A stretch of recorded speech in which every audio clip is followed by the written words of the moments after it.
And Deadpool Negative here with the review of the sense-shattering conclusion of the three-part opening arc of Now and Again, Over Easy. Written by, once again, Glenn Gordon, series creator Glenn Gordon Caron, and directed by the, I'm going to say it, great television director Alan Taylor, who is best known for his work on The Sopranos, and The Sopranos, and The Sopranos. But he also directed uh, Terminator Genesis and Thor the Dark World. Oh, I like Thor the Dark World. Screw you. But he also directed The Many Saints of Newark, which was a great film, which was a spin-off of The Sopranos. Anyway, this episode I don't have a lot to say about. It's decent, but it's also kind of like it's very contrived in that very much television writing way. Like, like even like Karen was not immune to this sort of thing where they start contriving reason, like even as early as episode 3, they have to start contriving reasons for the characters to be in certain places so they can be part of the plot. Now, two things happened at the end of the previous episode that I thought were odd. One is um, Michael told Lisa where he lived. Now, he is aware that Dr. Morris basically has a gun to his head. I mean, like, it's strange because Newman really behaves stupidly because the plot needs him to. He tells Lisa where he lives. Like, again, the rules of the show, like, I get it. He can have, like, Morris says, don't tell them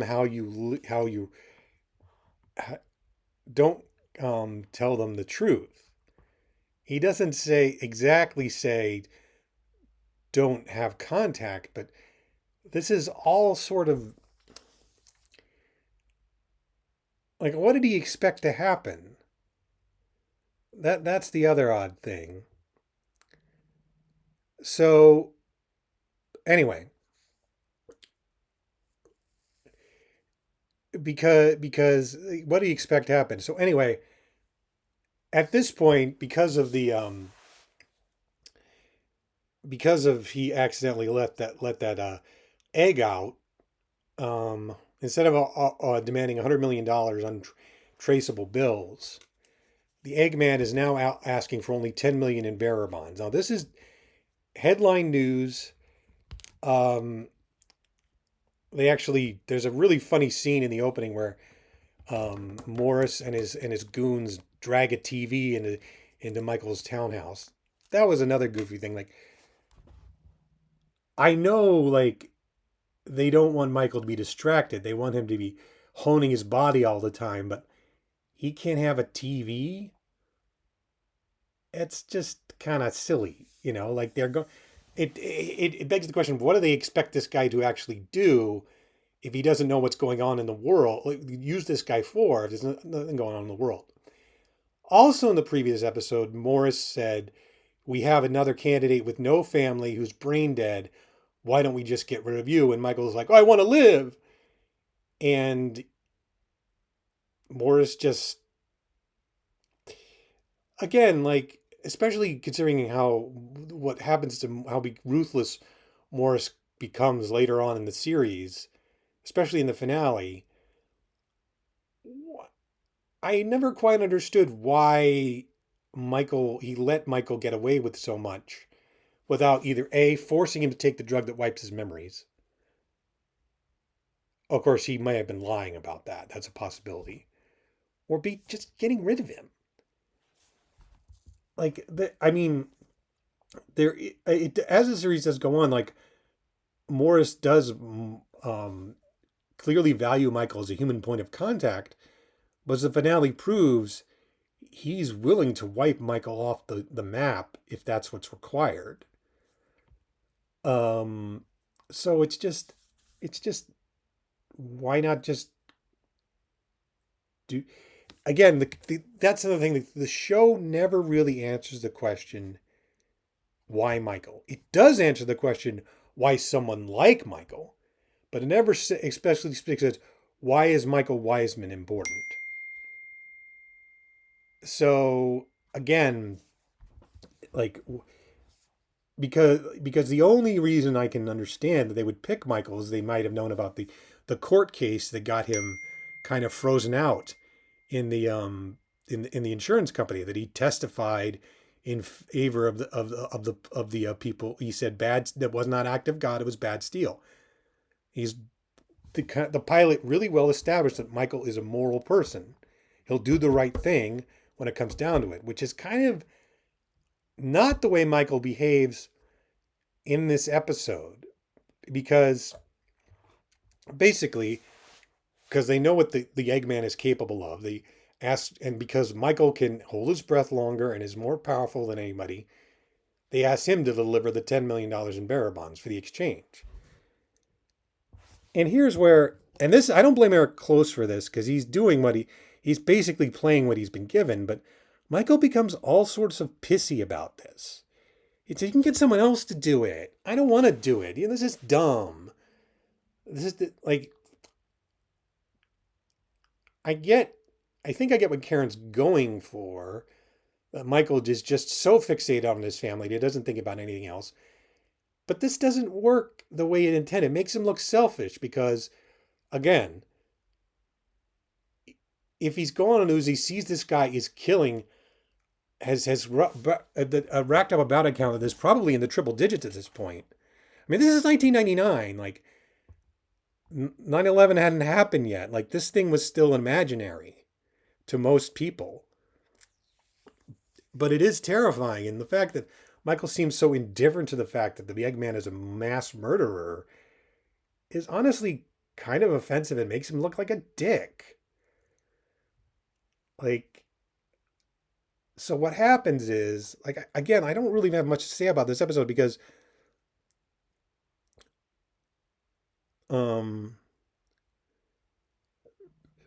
Lisa takes Heather and Roger to the street across Michael's townhouse to watch, see if he comes out. They do this for hours. And it's more than a little silly, but it's what they need to do to get those three characters into the orbit of the exchange, so Michael Newman will be more motivated to stop the Eggman if Lisa and Roger and Heather are in the line of fire.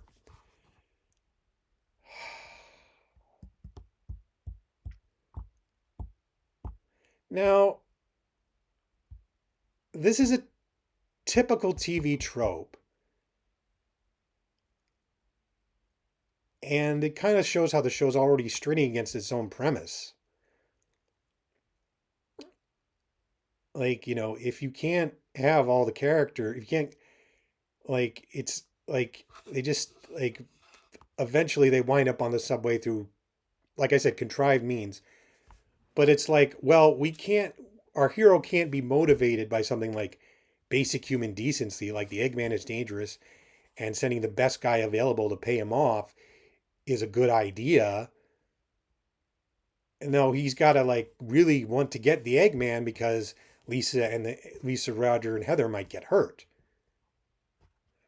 That sucks. That's J.J. Abrams thinking.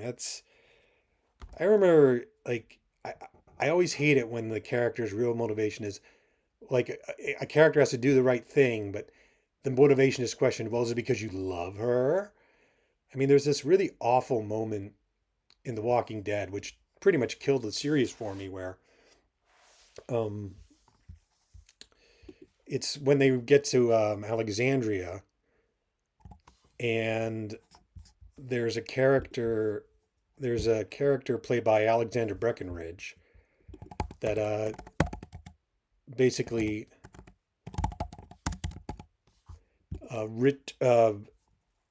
she's a woman in an abusive relationship with the only doctor in town, which I thought was kind of, but character's name is Jesse, and what happens is um, Andrew Lincoln's character, I can't believe I'm blanking. Rick falls for her, and they kick the husband out of the Alexandria colony, and he promises he'll do the best to protect the place. And then Jesse asks Rick, "Well, are you doing this because it's your job?" I mean, because Rick was a cop and sheriff. He says, "You just because you're sweet on me." And he says, "Well, it's because I'm in love with you." And I just kept thinking, like, can it be both?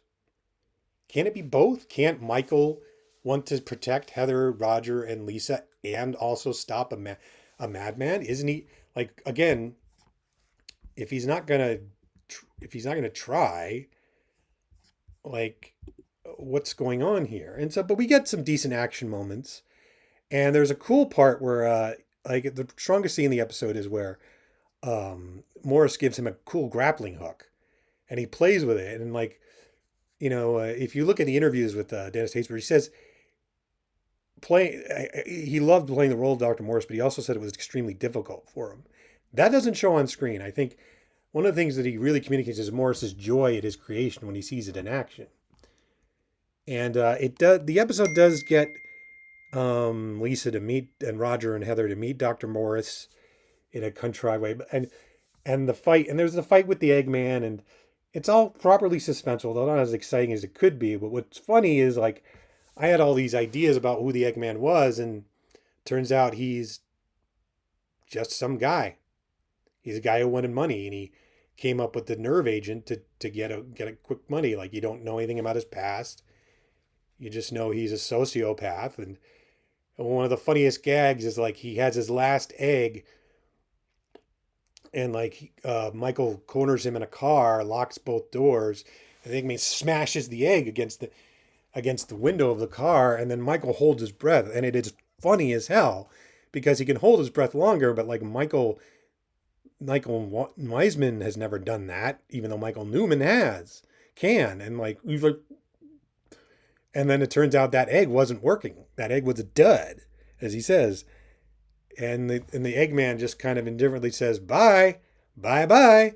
Now the Eggman, okay, I'll spoil it for you. The season finale of the series finale is called The Eggman Cometh, so it's not the last time we see Kim Chan as that character. But it's a decent finale to the first arc, and there are some, again, good comedic moments and some subtle ones for once, mostly thanks to Roger. There's a great bit at the end where you discover Morris's people have taken Roger's car, which was accidentally trashed by Michael, and fixed it. And like Garrett Graham walks up to it, he looks at it, he realizes it's fixed, and just walks away, which actually had me kind of falling out of my seat. And just one more thing for fans of Billions, Spyros is in this episode. He's actually in 2 episodes. But it was just kind of funny to see that actor, and he has not really changed in the 25 years since that episode aired. Hey, it's Spyros from Billions. But show shot in New York, actors who live there. Anyway, that's all I have to say about Over Easy, and we'll get to what is, I think, one of the really, really terrible episode up next. But again, we'll cross that bridge when we come to it. Thank you and good night.